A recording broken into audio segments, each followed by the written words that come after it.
어, 호주 시드니에 사는 교민이 고국을 다녀가는 길에 개나리 가지를 꺾어다가 호주에 있는 자기 집 앞마당에 옮겨 심었답니다.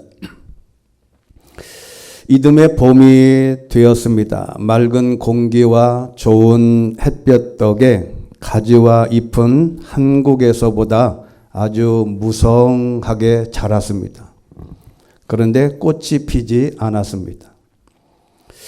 첫 해라 그런가 보다 여겼지만 2년째에도 3년째에도 꽃은 피어나지 않았습니다.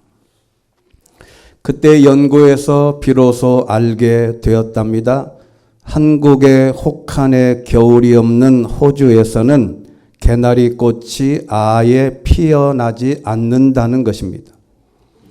사시사철 온화한 날씨로 꽃마다 피어나는 모든 꽃들이 있는데 이 개나리는 혹독한 추위를 거쳐야만 꽃이 피는 것을 전문가들이 말하기를 춘화 현상이라고 말합니다.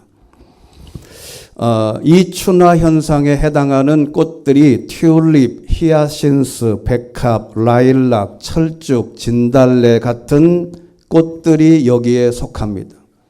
이 꽃들은 겨울의 혹독한 추위를 통과하지 않고서는 이게 봄에 꽃이 피어나지 않는답니다.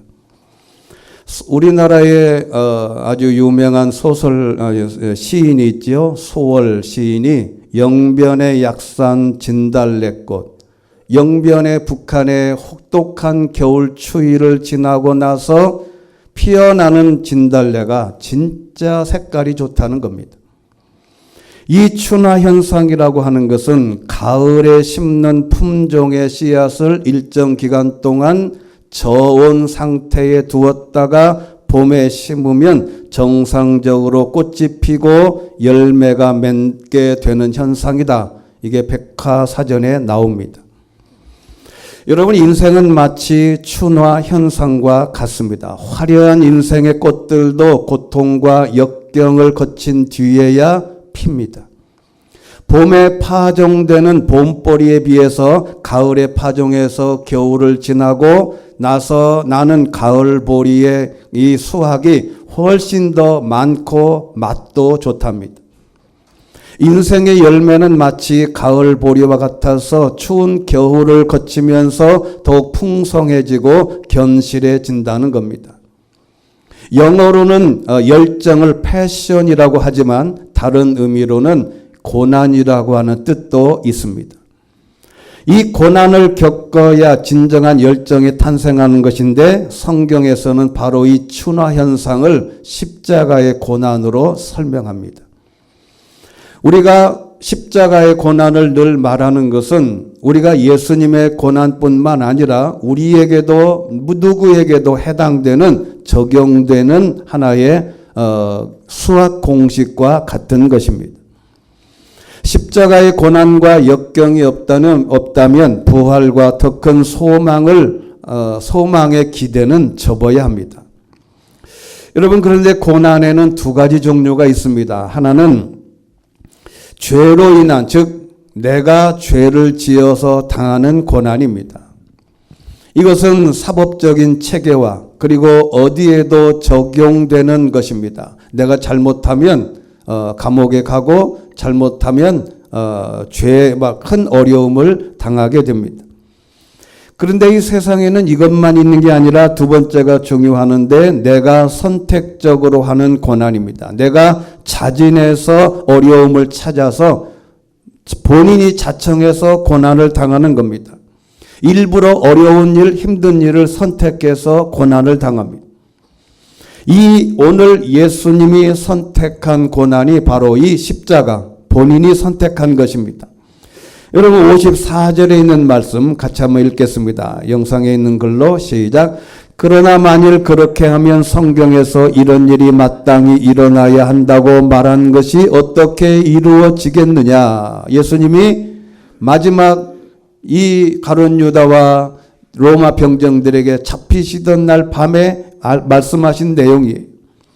하나님은 이 자발적인 마음과 자유하는 영혼을 찾고 계시는데 하나님께서 우리에게 주신 것 중에 하나가 이 자유의지라는 게 있습니다.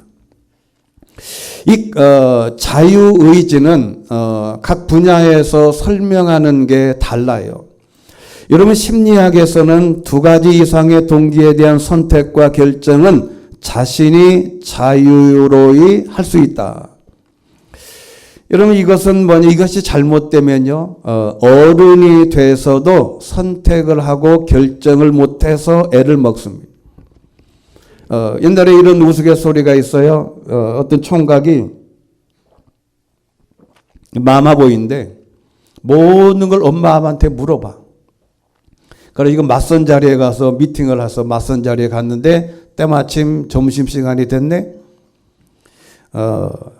뭘 먹을까 고민하다가 중국집에 들어갔어요. 중국집에까지 잘 들어갔는데 뭘 먹을까 몰라요. 그래서 엄마한테 전화했답니다. 엄마, 여기 여차여차해서 중국집에 왔는데 짜장면 먹을까 짬뽕 먹을까. 그 여러분 엄마가 뭐라 그러겠어요? 야야 요즘에는 날씨가 추우니까 짜장면 먹어라 그러겠어요? 이 심리학에서 이 선택 결정을 잘못하면요 이게 보통 문제가 심각한 게 아니에요. 주어진 자유를 마음대로 유지하지 못해요. 요즘에는 엄마가 더 극성이어서 헬리콥터 마음도 있답니다. 헬리콥터처럼 자녀의 머리 위에 빙빙 맴돈다 그래서 헬리콥터 마음인데 왜 그러겠어요? 그 아이가 선택을 못해서 그런 겁니다. 법률에서는 성년자로서 정신이 이상하거나 장애가 없는 한 선악에 대해서 스스로 판단할 수 있는 자유로운 정신 상태가 있다는 겁니다. 그래서 이게 어느 정도 성장해서 선과 악을 구분할 수 없는, 그래서 촉법 소년이라는 게 있죠. 만 14에서 14세 사이에 범죄를 해도 처벌하지 않습니다. 이 사람은 아직도 선과 악이 구분이 묘하다 이거죠. 이걸 낮춰야 된다 그러지만 하여튼 성장이 가면 갈수록 장애나 정신 이상이 있지 않고서는 선과 악을 구분할 수 있고 자신이 선택할 수 있어요. 그런데 이 기독교에서는 하나님에 의해 좌우되지 않는다는 겁니다. 우리가 어떤 선택을 하고 내가 주일날 오고 주일날 오지 않고 헌금을 하고 안 하고 봉사하고 안 하고 하여튼 모든 신앙생활이 하나님에 의해서 강제로 좌우되지 않고 인간 스스로 생각에 따라 행동할 수 있는 의지, 하나님이 창조하실 때 인간에게 부여했다고 하는 것이 자유의지입니다. 그래서 여러분 이렇게 볼 때 하나님은 사람 아담을 창조할 때 자유의지를 주셨는데 아담이 선악과를 만들어 놓고 먹지 말라 그랬지 아예 먹지 않도록 창조하신 것이 아니에요. 아담은 선택해서 먹을 수도 있고 안 먹을 수도 있었는데 본인이 선택한 겁니다. 먹든지 먹지 않든지 그것은 모두가 다 하나님의 자유의지에 맡겨 놓으셨다는 거예요. 로봇이 아닙니다. 인간은 스스로 선택하여 길을 갈 수 있는데 배려하신 하나님의 의도는 그만큼 하나님은 인간이 로봇이 아니라는 증거이기도 합니다. 그래서 아담과 하와는 그 자유의지를 가지고 범죄하고 선악과를 따먹어서 하나님의 뜻에 반대로 행동해서 에덴 동산에서 쫓겨나게 됩니다. 자, 그러면 예수님도 하나님의 아들이시지만 본인도 자유의지를 가지고 하나님의 뜻을 실천할 수 있기도 하고 없기도 했습니다. 그래서 예수님이 십자가를 진 게 그만큼 놀라운 하나님의 역사인 것을 기억합니다. 그러면 오늘 먼저 이 땅에 예수님이 오신 목적이 뭘까? 그건 이미 요한복음 3장 16절 17절에 말씀합니다. 같이 읽겠습니다. 시작. 하나님께서 세상을 이처럼 사랑하셔서 독생자를 주셨으니 이는 그를 믿는 사람마다 멸망하지 않고 영생을 얻게 하려는 것이다. 하나님께서 자신의 아들을 세상에 보내신 것은 세상을 심판하시려는 것이 아니라 그 아들을 통해 세상을 구원하시려는 것이다. 할렐루야. 예수님이 이 땅에 오신 목적은 영생을 얻게 하고 세상을 구원하러 오셨다. 근데 이것을 하나님이 억지로 강제로 한 게 아니라 예수님 보고 본인 보고 선택하라고 했다는 겁니다. 그 선택의 장면이 오늘 53절에 있습니다. 같이 읽습니다. 시작. 내가 내 아버지께 청하면 당장 12군단보다 더 많은 천사들을 보내주실 수 있다는 것을 너는 모르느냐. 자기를 잡으러 온 사람들에게 이렇게 말씀한 겁니다. 분명히 하나님께 기도해서 12군단, 이 12군단이라는 뜻은 레기온이라는 말인데 로마 군대의 편제 형식입니다. 이 형식은 중보병과 무투척 무기로 무장한 경보병인데 4,000에서 6,000명 정도로 구성된 부대입니다. 여기 12이라고 했으니 이 인구가 얼마나 많겠어요. 이 많은 천사들을 동원해서 너희들을 퇴치할 수도 있고 거절할 수도 있는데 나는 안 한다. 왜 안 하느냐면 54절에 있는 말씀입니다. 같이 읽어보겠습니다. 56절까지 시작. 그러나 만일 그렇게 하면 성경에서 이런 일이 마땅히 일어나야 한다고 말한 것이 어떻게 이루어지겠느냐. 그러나 이 모든 일은 예언자들의 글을 이루기 위해 일어난 것이다. 그때의 제자들이 모두 예수를 버리고 달아났습니다. 아멘. 성경에서 이런 일이 일어나야 한다고 한 것, 예언자들의 글을 이루기 위해 일어난 것이라고 이것을 예수님은 아시고 그대로 실천하신 것입니다.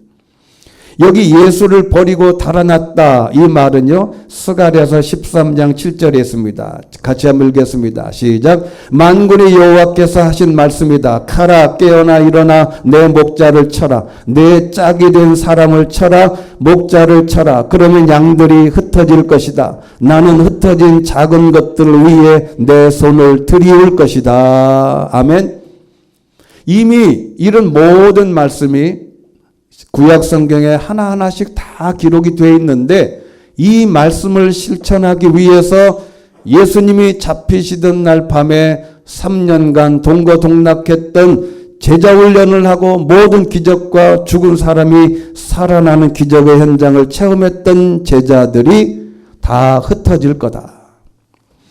이런 성경이 예언한 것과 성선지자를 통해 메시아 구원자 예수님에 대한 것이 이루어져야 한다고 했습니다.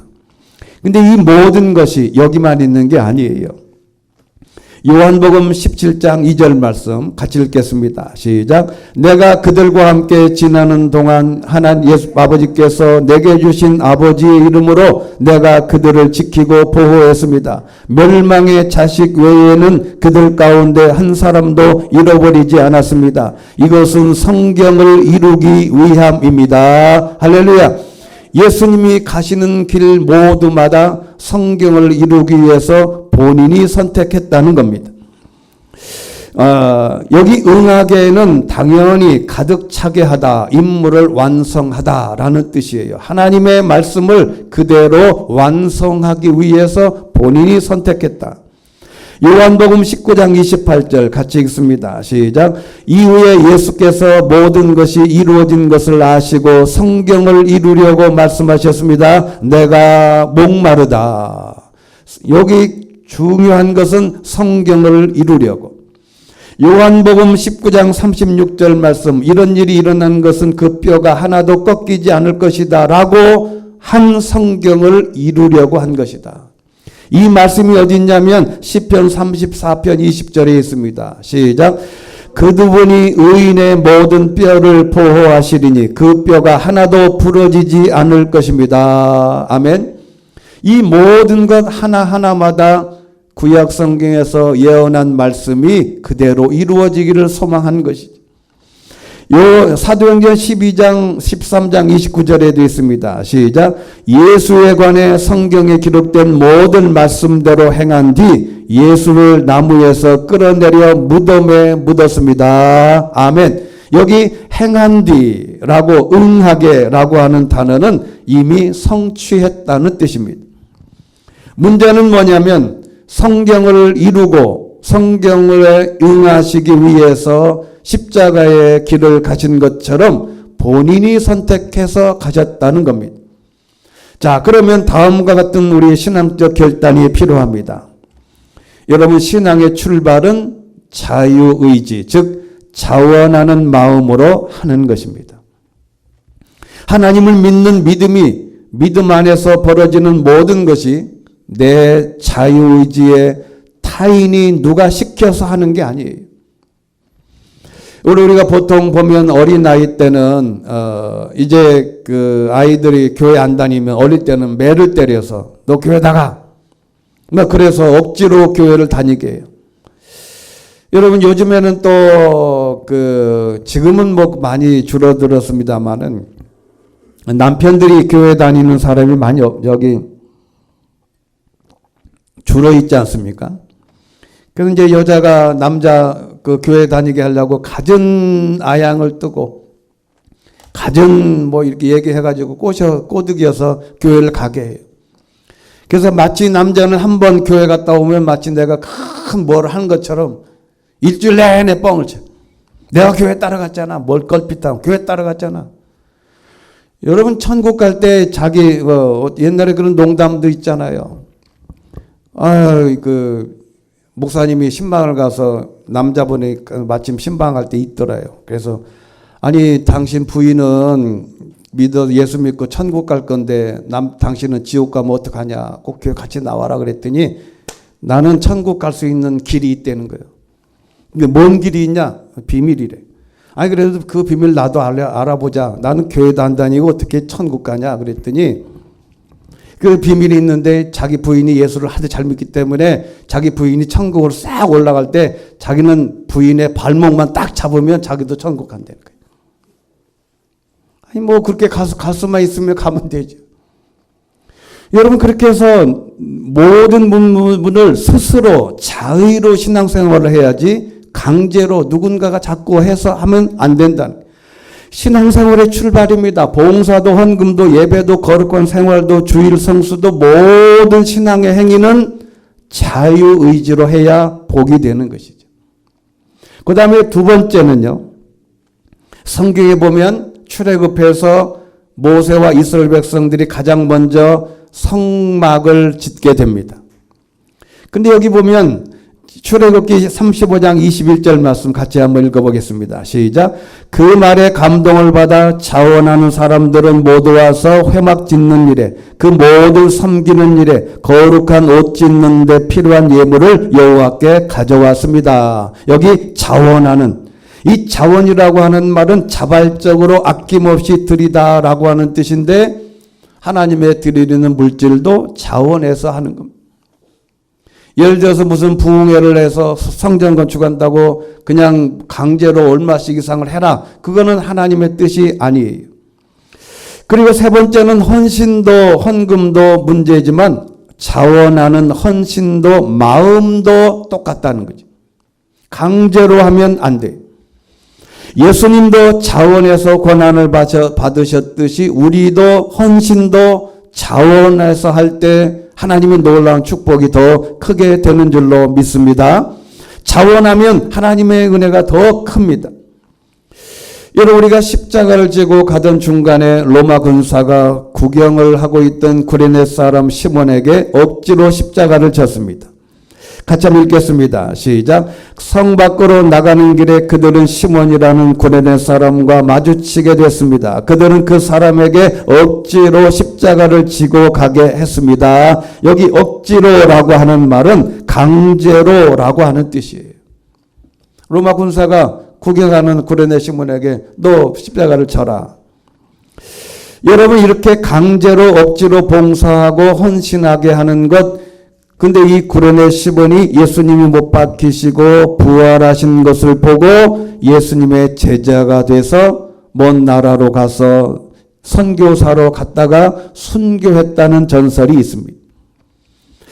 여러분, 그래서 고린도후서 9장 7절에 있는 말씀 같이 읽겠습니다. 시작.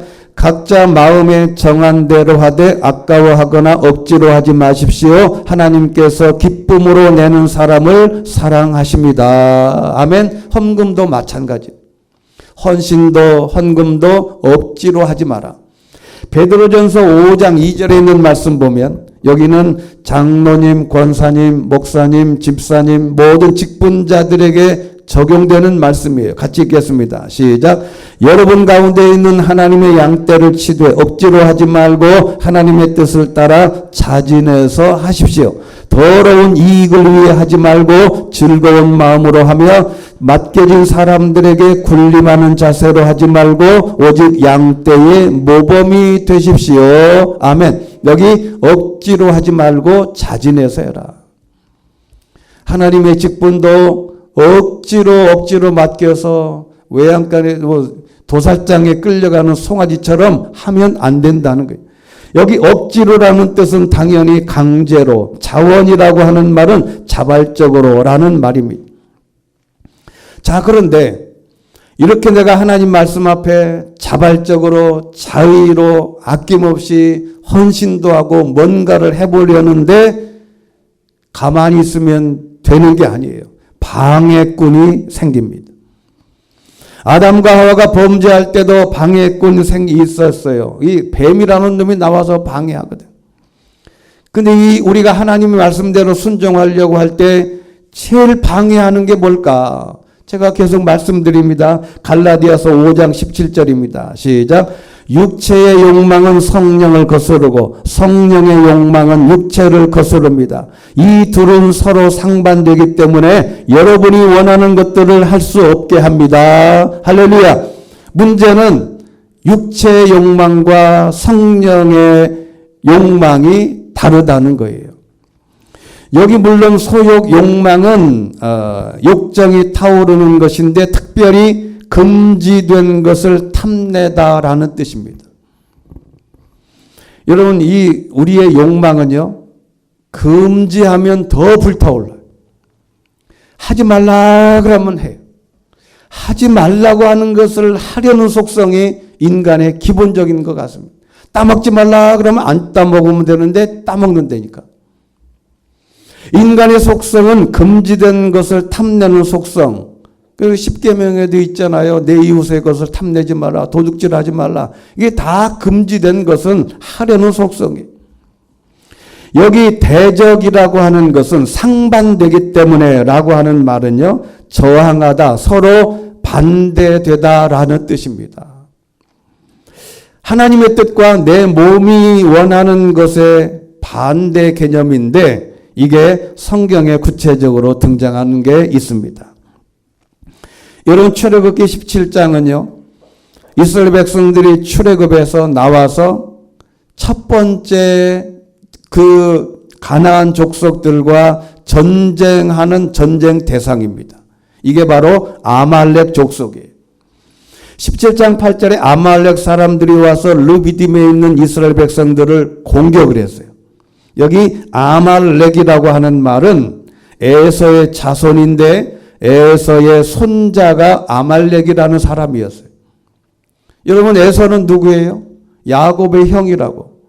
야곱은 어디에 가 있어요? 애굽에 가서 430년 동안 거기서 큰 사람을 이루어서 하나님의 사람들이 애굽에서 탈출해서 나왔는데 에서의 자손들은 그 지역에 그대로 남아 있었어요. 그래서 에서의 아말렉이라는 이름은 본래 에서의 손자의 이름인데 족속이 됐다고. 그래서 거기서 대대로 430년 동안 큰 그룹을 이루면서 살다가 자기의 조상의 같은 혈족의 조상이 애굽에서 나왔을 때 첫 번째 전쟁을 했단 말이죠. 이 에서가 누구냐? 쌍둥이 형제 아들이었던 형입니다. 바로 이 에서가 어떻게 해서 망가졌냐? 본래는 에서는 야곱이 가져야 할 축복의 대여를 본인이 했어야 돼요. 그런데 어느 날 갑자기 어느 날 사냥하고 돌아왔을 때 배가 너무 고픈 거예요. 와보니까 엄마 품에서 야곱이 마마보이처럼 치맛자락에서 부엌에서 스프를 끓이고 있었다고. 어떤 사람이 이게 팥죽이라는데 팥죽이 아니에요. 우리가 보통 밥을 먹어 우리 서양 사람들은 빵을 먹을 때 빵에다가 스프를 찍어서 먹잖아요. 이렇게 먹는 것처럼. 여러분 레스토랑에 가면 먼저 스프 나오지요. 그 스프를 끓이고 있었던 거예요. 그래가지고 야곱이 얼마나 약삭 빠른지 한 그릇 해서 주면 좋을 것을 이 살살 약 올리는 거지. 형, 장자권 나한테 팔어.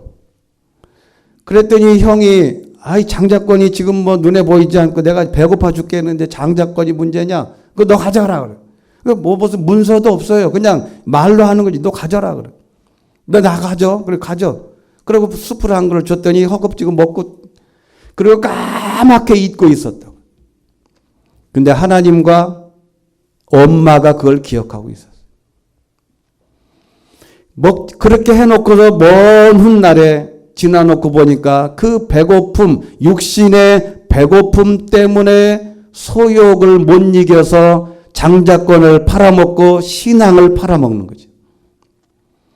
여러분, 우리가 몸으로 하는 모든 것들이 하나님의 말씀 안에 성경에도 내 몸으로 하나님께 예배를 드려라 그래요.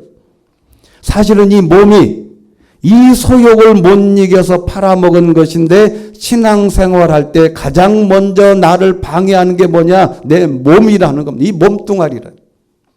이 몸이 소중하기도 한데 이 몸이 여러분 주일 일주일 내내 직장생활 하시는 분들 얼마나 힘들고 어려워요. 주일날 한 11시까지 늘어지게 자고 싶죠. 주무시고 싶다니까. 새벽같이 일어나서 교회 나오려면 또 일어나서 화장해야지. 또 옷 입어야지. 이거 귀찮아. 오늘 그냥 자고 싶어. 왜? 내 몸이 자꾸 누구라 그러는 거죠. 근데 그 몸이 누구라는 거에 내 자신을 맡기면 그게 신앙생활을 방해하는 거예요.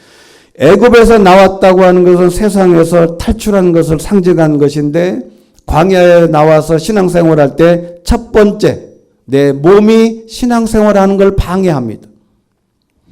그래서 요한일서 2장 16절에 이런 말씀이 있습니다. 시작. 이는 세상에 있는 모든 것들 곧 육신의 탐욕과 안목의 정욕과 세상살이의 자랑은 아버지에게서 온 것이 아니라 세상으로부터 온 것이기 때문입니다. 여러분, 육신의 탐욕, 안목의 정욕, 세상살이의 자랑은 내 몸이 하는 거다. 그래서 내 몸을 될 수 있으면 내 몸을 편안하게 하려는 것을 내비두면 안 돼요. 여러분, 사람이 자꾸 앉고 싶으면 서야 되고 서서 뭔가를 자꾸 눕고 싶으면 밖에 나가서 걸어야 돼요. 그러니까 내 몸이 요청하는 대로 계속 내버려 두면 이게 건강에도 안 좋고 신앙도 안 좋다. 그래서 시편 51편 이 12절에 있는 말씀, 우리가 하나 위에는 개역개정판, 밑에는 우리말 성경인데 같이 한번 읽겠습니다. 같이 읽습니다. 시작. 주의 구원의 즐거움을 내게 회복시키셔 주시고 자원하는 심령을 주사 나를 붙드소서. 주의 구원의 기쁨을 내게 회복시켜 주시고 주의 자유로운 영으로 나를 붙들어 주소서. 할렐루야. 자원하는 심령을 나에게 달라고 끊임없이 기도를 해요. 자유하는 마음, 자유로운이라는 말은 기꺼이 하는 마음이에요. 그래서 오늘 우리의 기도의 제목은 자원하는 심령, 기꺼이 내가 하나님께 봉사하는 것도 헌금하는 것도 예배하는 것도 내가 스스로 알아서 자원하는 심령으로 하나님 앞에 해달라고 기도하는 것입니다. 이것을 예수님께서 오늘 말씀에 종려주일은 예루살렘으로 올라가셨는데 누가복음 19장 28절 말씀 보면 예수께서 이 말씀을 마치시고 예루살렘을 향해 앞장서서 올라가셨습니다. 여러분, 이게 예수님이 나는 이제 예루살렘 올라가면 나 죽어. 십자가에 못 박혔다가 부활해. 자꾸 그러니까 제자들이 가지 말라고 땡겨요. 그러니까 너는 예수님의 하나님의 일을 방해하는 사람이다. 베드로 보고 사탄아 물러가라. 그래놓고 이 제자들이 어떻게 할까 막 동요할 때 본인이 앞장서서 죽는 곳으로 앞장서서 올라가셨어요. 이렇게 예수님처럼 앞장서서 올라가는 모범을 보이는 신앙이 있어야 된다는 겁니다. 자원해서. 여러분, 교회도 똑같습니다. 어떤 부분이든지요, 누군가가 하나가 으쌰으쌰 날 따라라 그러면요 다 따라갑니다. 우리 그걸 해보자 그러면 한 사람이 해보자 그러면요 그 사람 다 따라갑니다.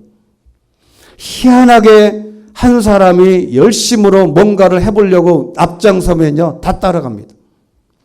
예수님도 제자들이 다 주눅 들어 있을 때 예수님이 앞장서서 가시니까 제자들이 다 따라가는 거죠. 한 아들이 심부름하고 용돈을 받는 숙제를 위해서 아버지 구두 닦기가 되겠다고 선포했답니다. 그럼 얼마 주냐 그랬더니 하루에 500원 달래. 그래서 한 달이면 뭐 넉넉 잡아서 15,000원인데, 근데 이 아들이 구두를 닦는데 가히 구두가 아주 그냥 능력이 없는지 아주 흐릿하고 잘못된. 근데 어느 날 구두를 신으려고 그날은 딱 가보니까 구두가 너무 반짝반짝거리는 거예요.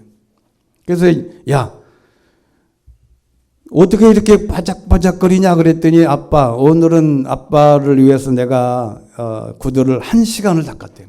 아주 반들반들한. 그러니까 그 아빠가 그래서 왜 이유가 뭐냐 그랬더니 본인 어린애가 생각하기에 아빠가 계신 것에 대해서 감사의 표시다.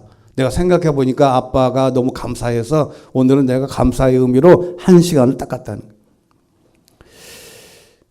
그래서 오늘은 500원 주기가 미안한데 그러면 얼마를 더 주면 될까 그랬더니 이 아들이 그러더래요. 아빠 오늘은 공짜예요 그러더래요. 아니 왜 오늘은 공짜냐 그랬더니 아빠가 너무 감사해서 그래서 오늘은요 정말 공짜예요 그러더래요. 이 말을 듣고 출근하는 아버지의 마음이 얼마나 구름을 둥둥 뜨는 것 같이 느꼈겠냐. 여러분들 이런 감동을 받아보신 적이 있나요? 감동을 경험한 적이 있나요? 우리도 하나님을 이렇게 감동시킬 수 있습니다. 우리는 하나님께 무엇을 해놓고 무언가 대단하고 대단하다고 생각하는 것을 해놓고 마음속으로 보상을 받기를 원한 적도 있고 우리는 하나님께 이렇게 감동시킬 수 있는 하나님을 감동시킬 수 있는 것은 뭐냐면 자원하는 심령으로 하는 거지. 예수님도 자원하는 마음으로 그 모든 일들을 감당하게 된 것입니다. 여러분 우리에게 주시는 종려주일의 깨달음의 은혜는 우리의 신앙생활을 모두가 다 자원하는 것입니다. 이렇게 생활하는 것이 바로 추나현상이 되는 것인데 고난과 겨울을 지나야 아름다운 꽃이 피듯이 자원하여 고난을 당하고 기꺼이 순종하고 하나님이 주신 사명을 눈물로 감당할 때 아름다운 꽃과 열매가 생기는 것인 줄로 믿습니다. 저는 이번 주에 아주 신기한 경험을 했어요. 사람의 지식이 얼마나 부족한지를 알았습니다. 저도 그래도 대학을 나오고 남들이 들어가기 어렵다는 신대원도 한 번에 들어가고 신학 석사도 하고 박사학위까지 받았어요. 그런데 이 꽃 이름이 이게 무슨 꽃이죠? 매화꽃입니다. 근데 이 매화꽃이 하동에 매화꽃이 흐드러지게 폈다 그래서 도대체 저 매화꽃은 꽃만 저렇게 흐드러지게 피지 무슨 열매를 맺냐? 제가 그걸 몰랐던 거예요. 그 요즘에는 인터넷이 있어서 다 검색을 해봤더니 이게 매실나무더라고. 그래서 제가 아무리 신기해서 너무 신기해. 아니 도대체 이게 진짠가? 내가 그만큼 무식했나? 그래서 내가 아침에 차량 운행하다가요. 차에 타는 권사님들한테 물어봤어요. 장보원 권사님, 이 매화꽃이 무슨 열매를 맺을까요? 그랬더니 열매가 없다는 거예요. 그 다음에 이제 이영찬 권사님이 타셨어요. 권사님, 매화꽃 나무가 무슨 열매를 맺을까요? 그럼 열매 없는데요. 그래서 내가 이신자 권사님이 똑똑하시니까 내가 물어봐야지. 그러고 이신자 권사님 탔는데 이신자 권사님, 매화꽃은 무슨 열매가 맺을까요? 그랬더니 매실 아니에요?